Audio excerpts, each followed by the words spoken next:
লা ইলাহা ইল্লাল্লাহ মুহাম্মাদুর রাসূলুল্লাহ যদি কোনো মানুষ কয় না, শুধুমাত্র লা ইলাহা ইল্লাল্লাহ লা ইলাহা ইল্লাল্লাহ কইয়া জিকির মারে, জানিয়া করে মুসলমান আসমান এবং জমিনের মধ্যখানে অবস্থা, মধ্যবর্তী জায়গা অবস্থায় আল্লাহর কাছে গিয়ে পৌঁছে না, জমিনের মধ্যে হয় না, তখন অবস্থায় তার জিকির উঠে তাকিয়ে থাকে।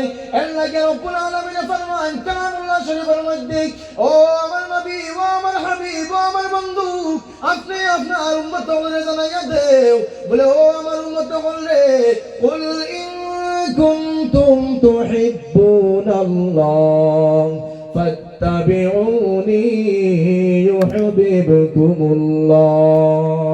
ও আমার উম্মত হলে, ও আমার উম্মত হলে, তোমরা যদি রব্বুল আলামিন আল্লাহকে বন্ধুত্ব স্থাপন করতে চাও, তোমরা যদি রব্বুল আলামিন আল্লাহকে যদি বন্ধুত্ব করতে চাও রে গোলাম, তাহলে জানিয়ে রাখো রে, তোমরা সর্বপ্রথম আমি মুহাম্মদুর রাসূলুল্লাহর লগে বন্ধুত্ব করো, আর আমি মুহাম্মদুর রাসূলুল্লাহর লগে বন্ধুত্ব করলে আমারই বন্ধুত্ব হইব, আল্লাহর লাগি বন্ধুত্ব হয়ে যাব। সুবহানাল্লাহ, আর জোরে বল সুবহানাল্লাহ। এর লাগে মুসলমান শুধুমাত্র লা ইলাহা ইল্লাল্লাহ যদি কোনো মানুষের জপে, এই লা ইলাহা ইল্লাল্লাহ জপতে জপতে সমস্ত রাত গুজারি লইব, সমস্ত দিন গুজারি লইব, কিন্তু আল্লাহর নবীর জিকির হইতো না। আর যদি কোনো মানুষ নবীর জিকির করে, নবীর জিকির শুধুমাত্র রাসূলুল্লাহ শব্দ গান যদি করে, তাহলে নবীর লগে লগে লগে আল্লাহর নাম জিকির হয়ে যায়। সুবহানাল্লাহ।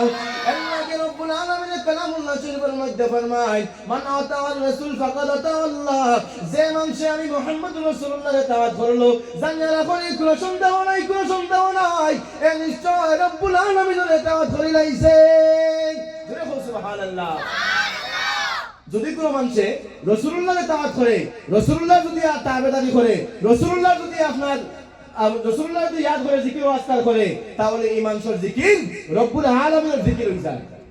আর যদি সমস্ত দিন খালি আল্লাহ আল্লাহ আল্লাহ আল্লাহ জপে, সমস্ত দিন যদি লা ইলাহা ইল্লাল্লাহ জপে, তাহলে এখানে রাসূলুল্লাহর জিকির হয় না। আর আল্লাহর নবী ব্যতীত আল্লাহ তার জিকির দেয়, আল্লাহর কুদরত পর্যন্ত কোনো সময় আল্লাহ পৌঁছায় না। এর লাগি রাসূলুল্লাহ ফরমায়, হাদিস শরীফের মধ্যে জিকির হয়, মান আহাব্বা সুন্নতি ফাকাদ আহাব্বানি, মান আহাব্বানি কানা মাইয়া ফিল জান্নাহ। নবীদের ফরমান, যে আমার সুন্নতের মহব্বত করব, যে আমার সুন্নতের যদি মহব্বত করি না, জানিয়া রাখো রে গোলাম, এ জানিয়া রাখিও আমি মুহাম্মদুর রাসূলুল্লাহর লগে মহব্বত করলো। আর যদি কোনো মানুষ আমি মুহাম্মদুর রাসূলুল্লাহর লগে মহব্বত স্থাপন করি না, গোলাম রে জানিয়া রাখো, জানিয়া রাখো, এই গোলাম রে আমি মুহাম্মদুর রাসূলুল্লাহর লগে জান্নাতের মধ্যে লইয়া যাইমু। সুবহানাল্লাহ। ও গোলাম, আমরা চাই কি চাই না? আমরা হাসর নাসর রাসূলুল্লাহর লগে জুড়ে পৌঁছাই কি চাই না?